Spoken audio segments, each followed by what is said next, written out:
और ये साल का सबसे बड़ा दिन है। धनतेरस मां लक्ष्मी और कुबेर धन के देवता का सबसे बड़ा दिन।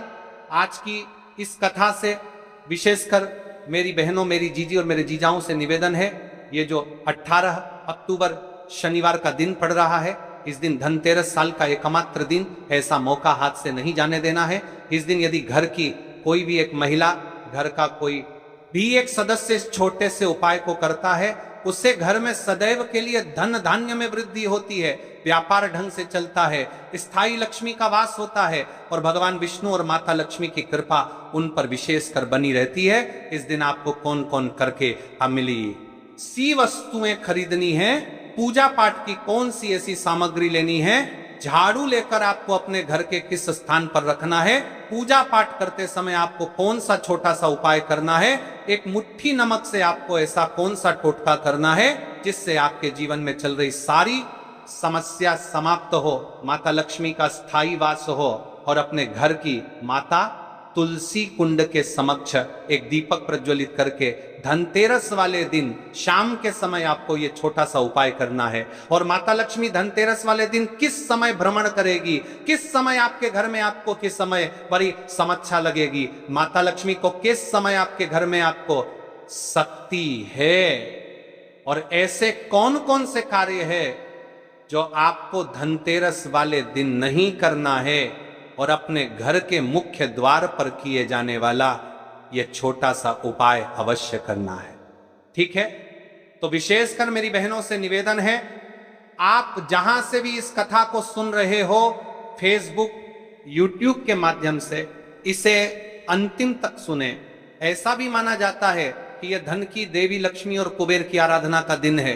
धन धान्य संपदा और समृद्धि के देव भगवान कुबेर और माता लक्ष्मी इस दिन विशेष रूप से पूजे जाते हैं। कार्तिक माह अपने आप में दान, दीपक और तप का अनूठा महत्व है। और जब कार्तिक के अंदर धनतेरस जैसी प्रमुख तिथि आती है तो वह केवल एक दिन नहीं बल्कि आपके अगले पूरे वर्ष की दिशा तय करने वाला एक पवित्र अवसर बन जाता है। पुराणों में कहा गया है कि जो व्यक्ति धनतेरस पर शुद्ध हृदय से पूजा पाठ और छोटा सा उपाय करता है, उसके घर में लक्ष्मी का 5 पहर का 5 दिशाओं तक स्थायी वास हो जाता है। यही कारण है कि घर की महिलाएं, सनातन धर्म भक्त और गृहस्थ सब मिलकर इस दिन पूजा का विशेष ध्यान रखते हैं। कई बार लोग सोचते हैं कि बड़े अनुष्ठान, लंबे जाप या भारी खर्च करने वाले काम ही फल देते हैं, पर शास्त्र हमें सिखाते हैं भाव और समर्पण सबसे बड़ा मंत्र है। जैसे कि हमने आज बताए जाने वाले 5 आटे के दीपक, 108 चावल के दाने, 7 चने की दाल और 1 हल्दी का दीपक सूर्यास्त के बाद जब घर में दीपों का प्रकाश बढ़ता है और पवित्रता का वातावरण निर्मित होता है। अब मैं आप लोगों के सामने सरलता से बताऊंगा कि इस धनतेरस पर कौन सा छोटा सा दिव्य उपाय करें, परंतु याद रहे इसे करना है श्रद्धा से, नियम से और पूर्ण निष्ठा से। इस उपाय की सामग्री मात्र 5 आटे के दीपक, छोटे छोटे मिट्टी के दीप जिनमें आटा मिश्रित तिल, घृत आदि हो सकता है, 108 चावल के दाने, सिर्फ 108 7 चने की दाल, छोटी राशि स्वर्ण समर्पण का प्रतीक, 1 हल्दी का दीपक, हल्दी की 1 चुटकी युक्त दीपक। इन वस्तुओं और आध्यात्मिक अर्थ हम आगे विस्तार से बताएंगे, पर सबसे पहले यह समझना जरूरी है कि यह साधना क्यों विशेष है। जब हम 5 तत्वों का एकत्रित समागम एक दीपक के रूप में करते वाले हैं, तब वह दीपक एक संपूर्ण शक्ति बनता है। आटे से बना दीपक यह बतलाता है कि जीविकोपार्जन, अन्न और समृद्धि का आधार पृथ्वी से आता है।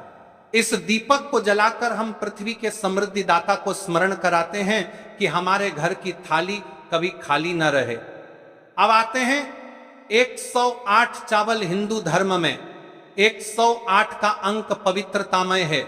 108 में ब्रह्मांडीय संख्याएं और नाड़ी विज्ञान का संकेत है। 108 दानों के माध्यम से आप जीवन के 108 प्रकार के कर्मों और संयोगों का जवाब देते हैं और स्वयं को समर्पित करते हैं। 7 चने की दाल का प्रयोग यहां एक बहुत ही रोचक और पारंपरिक संकेत है। 7 की संख्या समग्रता और पूर्णता का प्रतीक है, साथ ही 7 देवताओं और 7 लोकों की संख्या भी है। 7 चने को शास्त्रों में स्वर्ण समर्पण से जोड़कर देखा जाता है, यानी छोटे सी राशि को दान में देकर आप अपने भाग्य में सोने सी चमक लाने का संकेत भेजते हो। हल्दी का महत्व हिंदू परंपरा में अत्यधिक है। यह शुद्धता, आरोग्य और सौभाग्य का प्रतिनिधि है। हल्दी को केवल मसाला समझना छोटा होगा। यह तत्व घर की अशुद्धियों को दूर करने, रोग निवारण और शुभता लाने का संकेत है। जब आप एक हल्दी का दीपक जलाते हैं तो वह दीपक केवल रोशनी नहीं बल्कि सौभाग्य का प्रकाश बन जाता है। शास्त्रों में यही बताया गया है कि हल्दी युक्त दीपक से मां लक्ष्मी का वास स्थायी होता है। देखिए महाराज, मेरी कई सारी अन्य माता है बहनों के जीवन में बहुत सारी समस्या चल रही है और उन्हें उनका मुख्य कारण भी नहीं पता है कि किस कारण यह समस्या चल रही है, इसका क्या कारण है। तो उनसे विशेष का निवेदन है, इज्जत दिया जाने वाला यह उपाय यदि आप करते हैं तो आपकी जो भी समस्या है वह भी साथ में समाप्त होती है। भाइयों बहनों, अब हम सीधे तौर पर उस प्रश्न का उत्तर देते हैं जो हर किसी के मन में है। यह उपाय करने से क्या होगा? धन का स्थिर प्रवाह, हाथ में आने वाला धन टिकने लगेगा।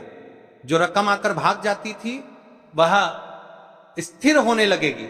व्यापार और नौकरी में वृद्धि, जिनके व्यापार अटके हुए हैं वह आगे बढ़ने लगेंगे।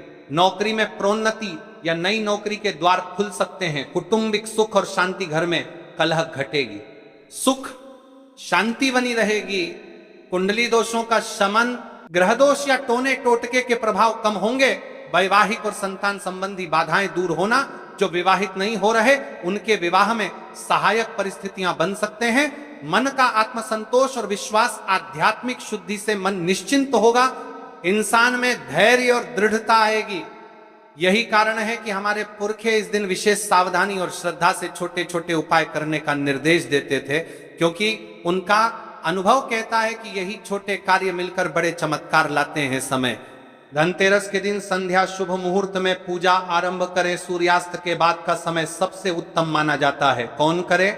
घर की कोई एक महिला यदि श्रद्धा से कर सके तो उत्तम, परंतु परिवार मिलकर भी कर सकता है। मन शांत, निष्ठावान और लोभ से मुक्त होना चाहिए। समर्पण, दिए और दानों को समर्पित करते समय भाव मुखर रहे। हे माता, मेरे घर में स्थायी वास करो, ऐसा सरल भाव उद्गार करें। नियम, उपाय के बाद घर में साफ सफाई, नए बर्तन अथवा छोटे से वस्तु का ग्रहण करना शुभ फल देता है। यह परंपरा है। अब जान लेते हैं जिन माता बहनों ने अपनी राशि से जोड़ा, भाग्य जानने के लिए कमेंट किया था। धनतेरस वाले दिन की 2 विशेष राशि वृषभ, आपके लिए यह समय धन लाभ, नई आर्थिक योजनाओं के आरंभ और निवेश में लाभ का संकेत दे रहा है। जो लोग निवेश करने की सोच रहे थे उनके लिए शुभ अवसर आ सकते हैं। कर्क, पारिवारिक स्थितियों में शांति और घर की समृद्धि में वृद्धि, विशेषतः घरेलू कारोबारियों को लाभ मिलेगा। धनतेरस के बाद धनतेरस और फिर दीपावली आती है। यह पूरा समय लक्ष्मी प्रवेश का समय है। अगर आप आज श्रद्धा से ये छोटे से उपाय कर लेते हैं तो धनतेरस पर की गई छोटी सी क्रियाएं, नए बर्तन का ग्रहण, घर की सजावट, दीपदान आपके किए हुए उपाय का परिपोषण करेंगी। इसलिए मेरा सुझाव, आज जो भी किया जाए उसे दिल से करिए और अगले 2-3 दिनों तक अपने घर में शुद्धता और सत्कार का वातावरण बनाए रखिए। अब चलिए हम उसे विशेष मुख्य उपाय की तरफ चलते हैं। उससे पहले ये छोटे से टोटके आपको धनतेरस वाले दिन अवश्य करना है। ध्यान से सुनो।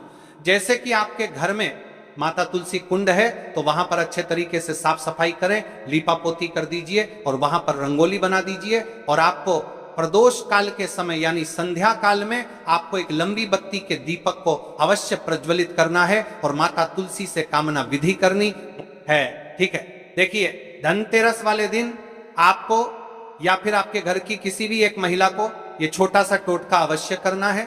एक कटोरी लीजिए जिसमें 1 चुटकी हल्दी, थोड़ा सा चंदन, इसका पेस्ट बना लीजिए।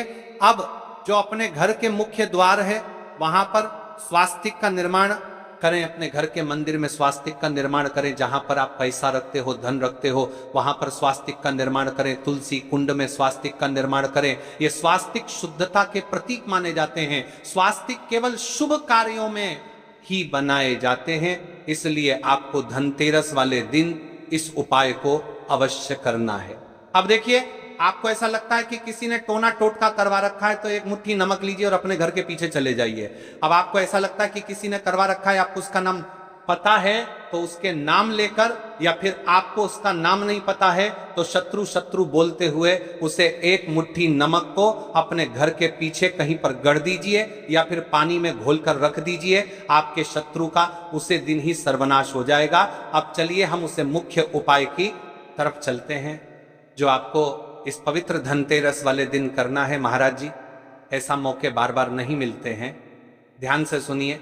घर में नहीं, मंदिर में ही करना है। 108 अखंड चावल के दाने, एक एक दाना पूरा फटा हुआ ना हो, बाजार का ले सकते हो या घर की रसोई के दाने भी चलेगा। हल्दी का दीपक, जो कि गेहूं के आटे से दीपक बनाएं और उसमें हल्दी पीसी अच्छी मात्रा में मिलाएं। नमक बिल्कुल न डालना है।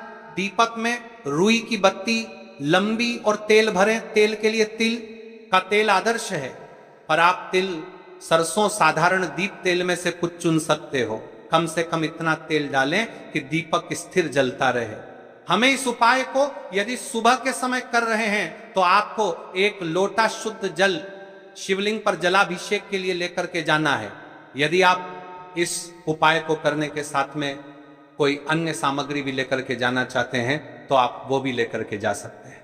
ठीक है, जैसे कि फूल, कुछ ताजा पुष्प, 1-2 पुष्प मंदिर के लिए और 1 पुष्प घर ले जाकर रखने के लिए। यदि आप इस उपाय को करने के पश्चात शिवजी की शिवलिंग पर पुष्प समर्पित करना चाहते हैं, अष्टगंध समर्पित करना चाहते हैं, बेलपत्र तो आप ये अन्य सामग्री भी समर्पित कर सकते हैं, लेकिन हमें सबसे पहले उपाय करना है। उसके पश्चात अब देखिए महाराज जी, आपको एकदम शुद्ध, अच्छे से अखंड एक छोटी सी पोटरी कागज की पुड़िया, जिनमें 108 चावल के दाने बांध कर रख लीजिए।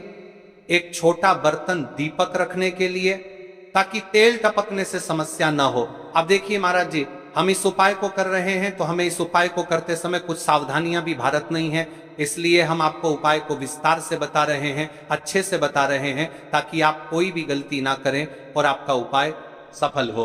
तो देखिए, हम बात कर लेते हैं हल्दी के दीपक के बारे में। हल्दी रुई को बीच से थोड़ी लंबी रखें ताकि बत्ती दीपक से ऊपर रहे।